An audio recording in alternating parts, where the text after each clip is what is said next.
Welcome to this effective action planning module, which is part of a series of modules and resources from Behaviour Hub's programme.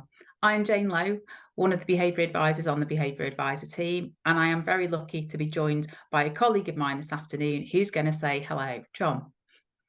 Hi, my name's John Dabrow. I'm also one of the Behaviour Hub advisors, and I'm not so sure that Jane's lucky, but I will try and pass on any words of wisdom that I can. Back to you, Jane. John's incredibly modest, I will say. So we're going to work through the module with you just now and really home in on action planning, audit and how that fits together. And hopefully the other thing that we'll bring to it is some of our experiences. My experience is special schools, APs, and also supporting custodial settings with education too. John brings a wealth of experience. John, you just want to say a few words about your background and context? So I was a head for over 30 years in a range of settings, predominantly for youngsters experiencing social, emotional, and mental health difficulties. And as Jane said, it's hopefully something that I can pass on some of the fruits of my my journey. Back to you, Jane. Thanks, John. I know he certainly will. What I want to say just before we get going, because it might be useful for you to grab them now if you've not had a look already, is whilst doing this module, there are two really go-to resources. The first one being the behaviour audit, which is another resource available in this series, and also the EAF implementation guidance report, which I'm going to refer to a lot, and it also finds its way into other modules in this series too. Useful if you've done some pre-reading on those, useful during this module, but equally as useful afterwards to refer back to. So just wanted to reference those two key bits of documentation for you. This is the plan for the module. And you can see the EAF framework is up front and centre there. We want to refer back to that EAF framework for implementation to inform how you undertake the behaviour audit, construct the action plan, and then think about the implementation process. We also want to support you in using that behaviour audit diagnostic tool that's available in this series to get a view of where your school's up to in terms of policy and practice.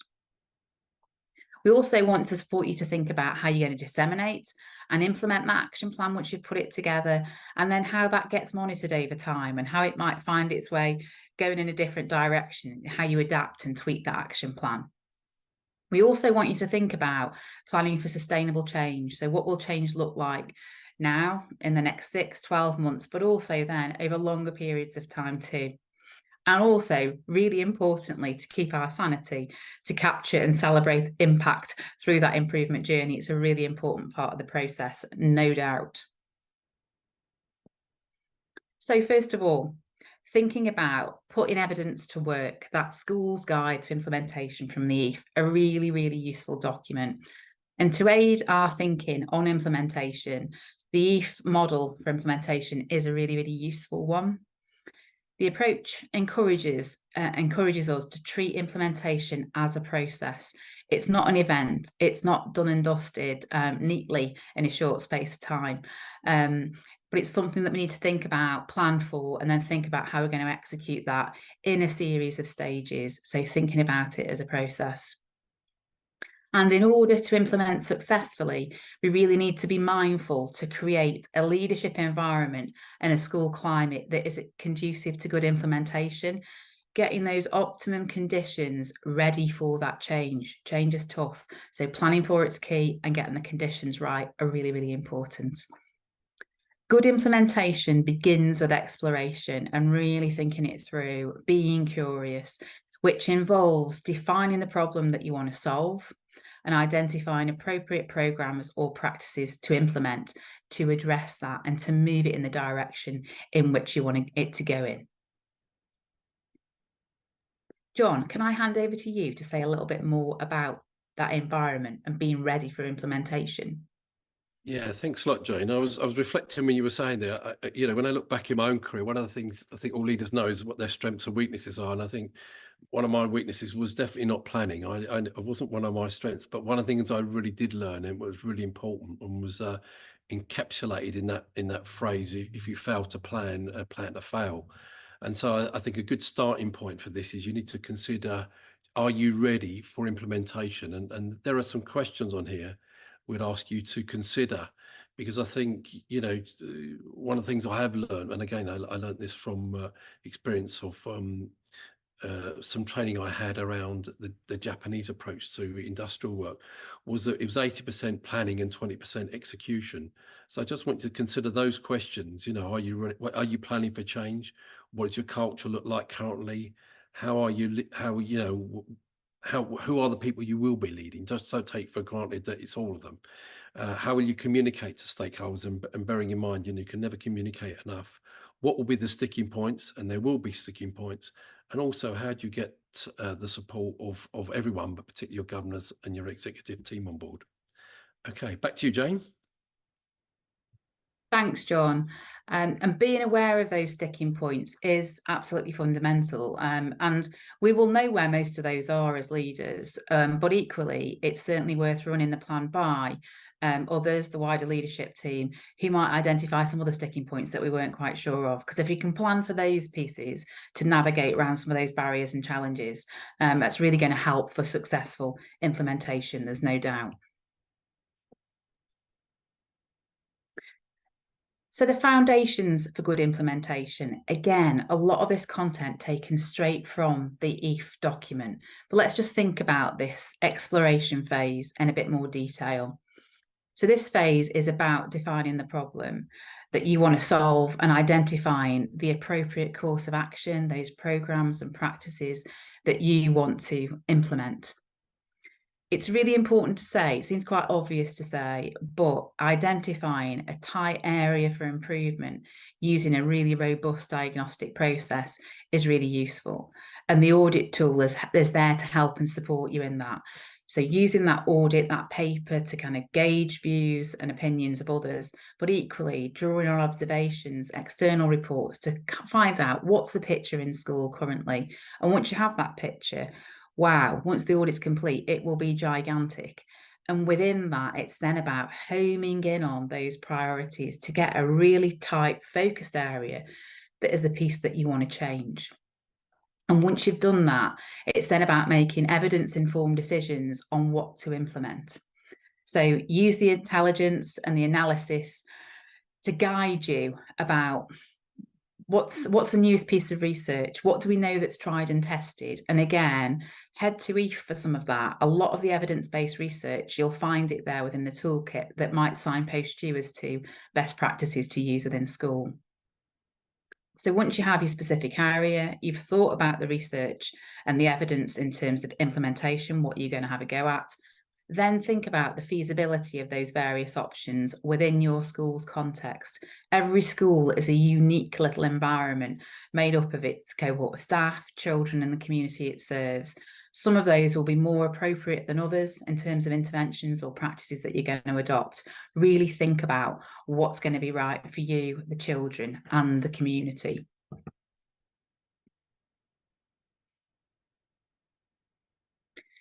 So thinking about that tight area of improvement, that specific clear priority, let's focus on how you might identify that tight area for improvement. As leaders within your own school, as I said, you're the experts, you bring that wealth of initial knowledge and beliefs, as do your wider leadership team. You know the school incredibly well. You're across the data, you know the cohort, you know the community. There's ongoing interaction with them all of the time, and the staff and the student body. When you're putting the audit together or undertaking that audit, be sure to plan to capture that wider set of views from a range of stakeholders. SLT definitely need to be involved, definitely need to be the drivers, and also be seen as the champions of leading on this approach. But engage the others, get their views and ideas, because they might just tell you stuff that you didn't know. The other thing that I want to say is I want to offer a health warning. Lots of the feedback that you get will be really positive about what's going well in school and what's working well, practices that we need to keep or practices that we need to shine up a bit because they make a real difference to children. Equally, some of the feedback that you get from that audit, I know I used to undertake a whole school behaviour review on an annual cycle. Some of the stuff that comes back that isn't maybe what you expected, that doesn't tell you everything's great, a colleague of mine on the Behaviour Hubs programme described some of that feedback as feeling personally hurtful when it comes back, because your vision and values is what's driving the school. And if something isn't quite right and you get feedback to say this is not good or this is not great or even worse, it does feel personally hurtful. However, it is incredibly useful. All of that needs to be taken on board in terms of informing the new strategy. So cast that net wide when getting feedback. Okay, we're going to look at another slide in a minute to consider the data sources that we might draw upon beyond those stakeholder views in just a second. But once you've got those views and that data, we must be sure then that we undertake a plausible and credible interpretation. And again, when I used to gather that information back, it would have been no use whatsoever for me to sit in a room and scrutinise that, because I already had in my mind what I thought the priorities were. I needed a team of people around me where we could bounce and challenge and discuss the data and then think about the interpretation of it. So working alongside your leadership team to understand and make sense of that data set is really important. To spot the patterns, pick out relationships within the data, all of that will be incredibly helpful. And when presented with that wealth of data, there will be a number of things that we'll want to tackle in any school context. However, what we've got to make sure is the priorities that we focus on are really the priority, and be really confident about that. Some issues will stand out, certainly because they involve safety. Behaviour and safety and safeguarding are so closely linked. So those will be our priority areas to focus on. But there might be other data that kind of lures us away and draws us to looking outside of the big picture. So we need to be mindful of that, get the priorities right, and think about really what's going to underpin good behaviour culture across the school. I said we're going to talk about data. This slide offers kind of an overview really of where some of the data might come from, and some guidance on collecting data that's fit for purpose and provides an overview. It talks about the reliability and the use of that data that we might draw upon. The first thing you notice here is that the data sources shown are wide and varied, adding richness to the data picture that you view alongside that audit. National data will come from statistical first release, and other live data sources, such as the attendance data set now, which is far more up to date than it's ever been. And those will provide you some national benchmarks to compare your school against, which is always useful to do. Be mindful that you're comparing similar schools to yourselves. Internal data, that could provide school-focused or maybe even trust-wide data sets if you're part of a trust. Useful data sources to look at. This is a point of reference to refer back to guide you towards some of those data sources that might be useful to you. So certainly worth thinking about alongside completion of the audit itself. So getting ready to do the audit and prep for this is really important. And I know that sounds a bit luxurious to be taking time to prep for the audit too, but it's important to get it right. As part of completing the audit, you should carry out a range of audit activities. So don't just do the desktop exercise. That won't cut it in terms of getting underneath culture and understanding what the key issues are. So think about those different activities to assess processes, policies, successes in the school areas of great practice, and also some of the challenges that you might face within your context. Think about who's going to be on that audit team, who's going to work with you to undertake some of that audit activity, and also who's going to gather that valuable data from the audit and those other bits of data, some of which I've just referred to. Once you've decided who your team are, you need a plan for the audit activity in order to get that full and accurate picture that I've talked about.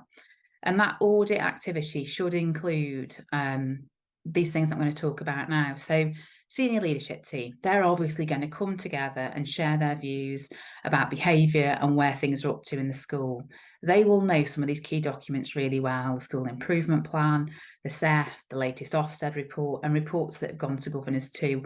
All of those are useful to inform the audit plan and what you're going to look at. Speaking to pupils to triangulate the observations that you start to piece together when speaking to staff. And when you speak to staff, include pastoral leaders, the SENCO, established staff, those who are brand new to the school, to get their perceptions of how things are and how they see the systems in your school too. Be mindful to go and do your observations, but do them at the pinch points, the times that you know are tricky. So, you know, for example, arrival in the morning, departure in the afternoon, assemblies, corridors, transition, movement between lessons. Go and have a look at if you've got in-school provision to support behaviour, or pastoral areas. Social times, they're key. Often a challenge for a number of schools for a range of reasons, but look at all those different areas. Within subjects, look at practical subjects, look at those that are academic, core subject focused, but make sure you get across the spread in terms of having a look at what's happening in your school. Carry out a learning walk to gauge classroom expectations and culture. And when we do this, it's really important that staff know that that's what it's about. We're not watching them. We want to get a feel for what does culture feel like across the school. So staff shouldn't see this as a punitive process. It's getting an insight into how it feels for children and also for them as staff. Look at that data that I've talked about, both external and internal, to get an idea of and assess the school's current circumstances and also the trajectory of where we're heading. And use that school level baseline survey, use the most recent Ofsted report, performance data, the school development plan, all of that to inform, okay, where are we up to? Where are we at? So we know our audit team are. We've got a bit of a plan about what we're going to incorporate in the activity and the things that we're going to look at. In terms of preparing for and conducting the audit, once you start to do that desktop document, the audit tool that you've seen, we've got to look at those criteria and add a score to each of the statements wherever we can. So the audit document is for you, okay? It's a set of notes that are going to be used by the leadership team to inform the way forward. So annotate that audit document by adding comments that might signpost the evidence base that's in place or might even be missing. You might reference policies, procedures, reporting that you undertake, best practice that you've seen in the school through observations. You might identify gaps or issues that you spotted. You know, you went and did an observation of lunchtime or transition and it wasn't quite hitting the mark on the Key Stage 3 playground or the primary corridor, whatever it was. And think about those groups of children and areas, locations that need attention. Acknowledge the gaps in the data as well. So where there is no information, say there's no information, because that gap might be a signal that that's something that's needed. It might become one of the priorities.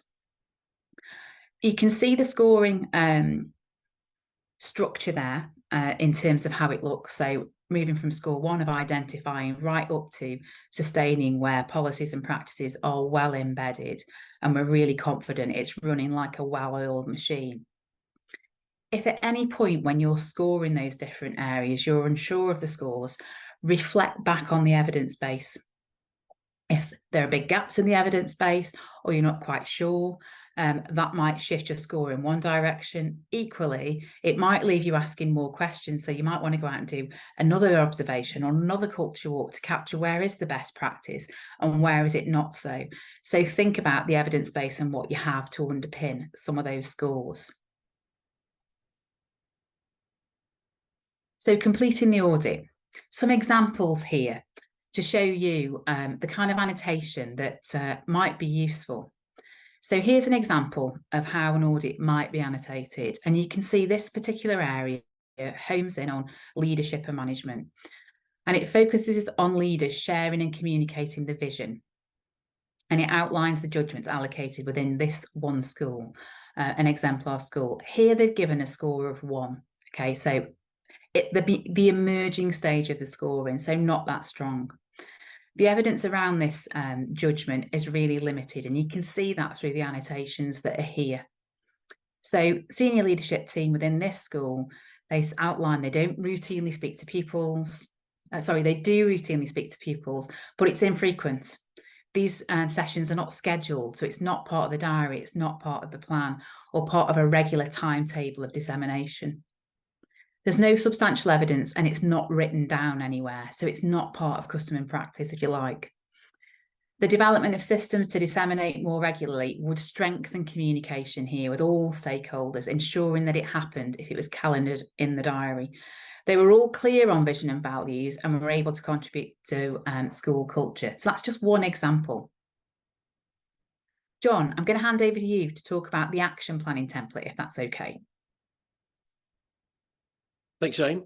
So the action planning template is there really to support you and to help you devise a plan within these 6 areas. And I'll just give you a second to assimilate them. So what you need to do now is use the audit outcome to populate your action plan, and the headings are both the same on both documents. And questions you need to ask yourself is what themes are emerging from the audit. What themes are going to give us the biggest levers for improvement? You may feel that you want to prioritize some. I'd suggest to you that if there are any that are coming out as a one, they need to be prioritized. So although and if you have more than one, then you have to make a judgment call around that. But it would make a sense to prioritize them. Some actions, some points will actually take more to action than others. And again, that's about you looking effectively and saying, what's the best way of using our time? And not all areas do need to be covered. It doesn't follow that everything has to be. And remember that before you implement your plan, you must make sure that firm foundations in place and that the learning environment and school environment are conducive to good implementation. The best laid plans are mice and men, etc., etc. If the people aren't coming with you, or they're not understanding why you were looking for changing, and you're not factoring in that change is going to cause a certain amount of disruption in its own right, then it won't be successful. So you need to think about those things. And we're advocating here that you're looking at, this is about leadership and management issues and being clear where the differentiation between them. And a point to note is that you will have to rewrite this, and you'll have to come back at your action plan and be looking at it again. So you need to factor time in your process time allocation to ensure that happens. Okay, can we move on, Jane, please? Thanks, Jane. So it's helpful to consider an exemplar response in this case, and consider this snapshot that's taken from the leadership and management section of the audit. There's a clear need for strategy around how leaders evaluate and behaviour and attendance, and including the collection of data. And we can see that from the evidence base. Now, because it's a one, as we just said, we should be prioritising it. And I think you need to be mindful of, where's this going to fit in around your whole school systems for data collection? Where possible, try and build on existing structures and systems that you've got in place. Don't reinvent the wheel. This is going to take a lot of time to get some of this data stuff sorted. So actually, what can you build on that you're already doing to maximize the impact of it? And hopefully leaders are likely to know where these problems are going to happen, and make that and build those into their planning structures. Okay, can we move on, Jane? Now we've had a look at the audit and seen some examples there, I think it's going to be useful to have a look at some potential targets that leaders pulled out of their audit and some of the actions they were proposing to take. So let's look at the first one. And this one homes in on data. And it was the first area that was highlighted as an urgent area of improvement because it was marked as a 1. And what you can see here is some of the actions that the leaders are proposing to put into place to address that particular target, which is about leaders having an accurate review of the data set. So the MIS is the starting point, obviously, to record behaviour incidents. And that might be making sure the data capture happens, first of all. It might be finely tuning how it is captured to make sure the language is right and it's fit for purpose around your policy. Having the administration support to do that monitoring, critical. Training up the key staff to use the system, that is so important. I know previously in my career, I've made lots of assumptions about staff knowing how to do stuff when actually you can never train staff enough and you can never say things enough about how to do things in the right way. Making sure key people such as the attendance champion is sharing their data and then holding regular meetings around the data sets to upskill people, involve them in the data dialogue, and then triangulate that data through learning walks. Equally, last point on there, but super important, is training governors so that they understand the data, so that they can challenge us back and hold leaders to account to make sure we're heading in the right direction. So targets and actions. Let's now have a little look at success criteria. Really important that this is really, really focused, as the other pieces are too.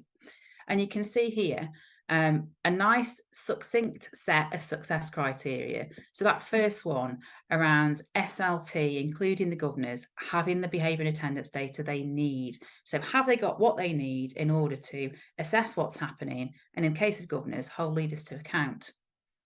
100% of staff report that they are confident using the MIS. All behaviour incidents are captured, and the proportions of pupils who are PA reduces. What's interesting to note here is we've got success criteria which focus on, quite rightly, outcomes for pupils, and that's that last one, PA reducing by 10%. Yeah, a clear target. What's the improvement for children? However, we've got 3 other success criteria which focus on implementation. They are critically important. We need to measure implementation to make sure that we're getting it right, because if we don't get that implementation piece right, the outcome will never fall out of it. So do governors and leaders have what they need? Are staff telling us they are confident using the MIS system? So we train them, we go and talk to them and ask them if they're confident. We do a survey to see if they're confident, and if they're not, we target support. Equally, are behaviour incidents captured on the MIS? That will only come through monitoring to make sure it's there, but important point to note. Let's look at another example to illustrate this a bit further. Okay, so here's the target and actions, another priority area. So we can see from this one, the second example focuses on launch, dissemination and implementation of the strategy. So all staff to use the data and identify and address issues around attendance. Lots of schools are working on attendance right now, so it's a really pertinent one. First bit, putting the strategy together. Next bit, training all the staff and making sure everyone knows their role and responsibility. The third piece, letting everyone else know, communicating the strategy, telling them what it is that's going to happen if they attend well and not so well. Putting together packs to let everybody know and communicating the message. Scripts, and making sure that scripts are ready for staff and teachers to undertake daily calls, hold meetings with children, and reinforce those key messages, key expectations. Introducing initiatives, no surprises there. And then those weekly meetings to look at the data, those children at risk, and then think about the escalation of procedures too. So we've got targets and actions. Let's look at success criteria for this one. Okay, and you can see the same kind of pattern again. We've got the outcome for children at the top. So whole school attendance increases to national average. That's the outcome for pupils. But again, you'll see the emphasis here on implementation. Staff being confident is critical. Yeah, training them, telling them, over communicating, checking that they're doing it, checking they feel okay and they're confident. Doing the parental surveys to find out, do they understand the procedures? And if they don't, we carry on the over communication, or we go back to strategy, we adapt, engage them, hold more events, whatever it might be that's right for your community. And then equally, show some case studies that show improvement for pupils with poor attendance. So what's the learning that we've captured from that?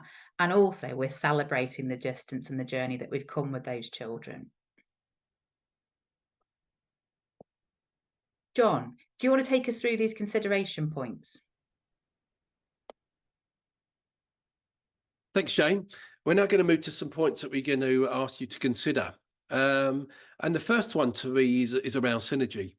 And it's about how will you bring together the audit and the survey results? You know, what's the concatenation of them? That's really going to be useful in moving on and maximising the efforts of your hard work you've done.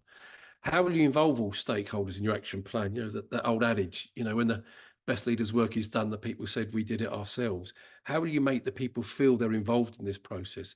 How will you make sure they understand why you've picked what you've picked within the action plan? How the success criteria builds in what you've outlined as your action? And what resources will you use? You know, they may be within this suite of resources, they may be from somewhere else, but be mindful of where you will do that. And what do you need to do to integrate your new expectations as outlined in Working Together to Improve Attendance and Behaviour in Schools? And you'll see the links to those in the resources. Are there any national professional qualifications that will complement your action plan?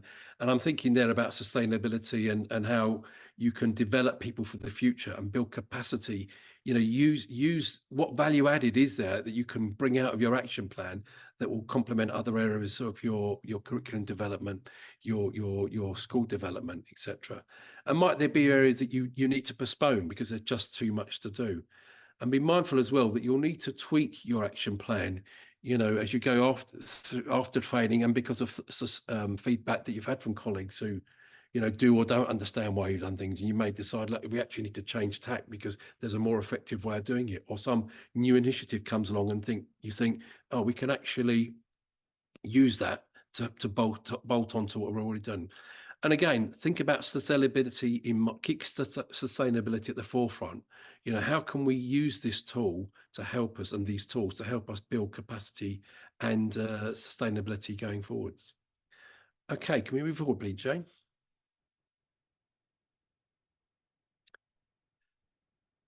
Some common pitfalls to consider then, and as ever, being over ambitious. That I always think that the hare sometimes achieves more than the tortoise, but the tortoise sometimes also achieves more than the hare. So don't set out to try and do too much, and be mindful. Interventions are time limited. What can you achieve in one term in an academic year that's going to bolster and build on what you wanted to do for the whole year? Make sure that your action plan and your audit complement each other, and that they dovetail, so that you can see there's a logical sequence from what the audit said, what you've extrapolated from that, and then how that feeds into your action plan. Make sure that success criteria is not too generic. Make sure you can measure it, you can see the impact, and that how things are improving. Yes, it might feel different, and particularly around behavior management, you can do interventions and change tack, and people feel it's different. But can you quantify that? Can you actually say, here are the metrics that support what we're saying? And be mindful that front loading is fine, but you as always, as we finished the previous slide, make sure that you're building sustainability over time into it. Okay, Jane, can I pass back to you, please? Thanks, John. Hey, that's our session on action planning. We hope you found it useful, and we hope you're able to make good use of the audit tool and this module to support you in putting an action plan together. Don't forget the go-to documents, the EAF and the audit tool itself. But huge thanks to all of you. Thanks to John. Hope this was useful.